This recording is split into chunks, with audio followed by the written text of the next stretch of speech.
Tony তুমি তোমার এই অবস্থা কি করে হলো? সালমা, আমি যে কিনা শিখলি দেখো দেখা বলে না। টনি তোমার কি হলো? টনি কথা বলো না। টনি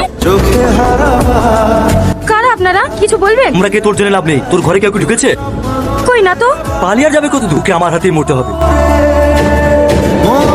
টনি সিস্টার, টনির ক্যান্সার হয়েছে। আর কোনো সমস্যা না, সকাল 8টার সময় স্যার আসবে, তখন ছুটি করে নিয়ে যাবে। ঠিক আছে সিস্টার, এখন কিছু খেতে পারবে? হ্যাঁ খেতে পারবে। সারা রাত তুমি আমার কাছে ছিলা? না ভূত ছিল। লাও খেয়ে লাও। সারা রাত আমার কাছে আসো, তোমার কষ্ট হয়েছে না? ভালোবাসার মানুষদের পাশে থাকলে কারোর আবার কষ্ট হয় নাকি? তার মানে তুমি আমাকে ভালোবাসো? বাবা জানে ভাজা মাছটা উল্টে খেতেও জানে না। কত আজালি প্রপোজ করলাম, মুখের উপর রিজেক্ট। আমার কষ্ট হয় না বুঝি? সত্যি করে বলো না, তুমি আমাকে ভালোবাসো কি না? অবশ্যই ভালোবাসি। তুমি তো আমাকে বাধা দাও না, ওই জন্য আমি সবকিছু করতে পারি। সত্যি? হ্যাঁ সত্যি। দেখো দিনি ছেলেটুকের আমার কি অবস্থা করেছে। মানুষ ভালো হয়ে গেলে ভালো থাকতে দেবে নাকি? আমি খবর শোনার পরে সারা রাত ঘুমাতে পারিনি, ভোরবেলায় উঠে চলে এসেছি। তোমার শরীর এখন ঠিক আছে তো মধু? হ্যাঁ ঠিক আছে। এখন শরীর কেমন আছে দাদা? কি হলো দাদা, কি ভাবছেন?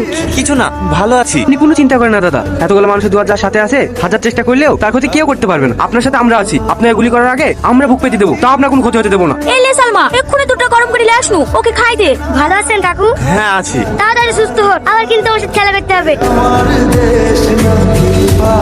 ব্যাস বিয়ে কমপ্লিট। ভাই আরে পাগলি, তোর জায়গা ওখানে না, আমার বুকে। সুখী হই।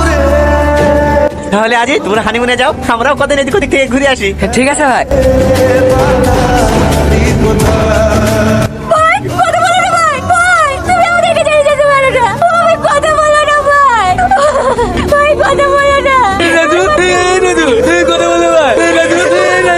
রীতি, ভাই তাহলে এইটা কি? এই রাজু, আমাকে সবাই কাছে ভালো করি, তুই আমাদেরকে ছেড়ে চলে যেতে পারিস। এই রাজু, এই রাজু।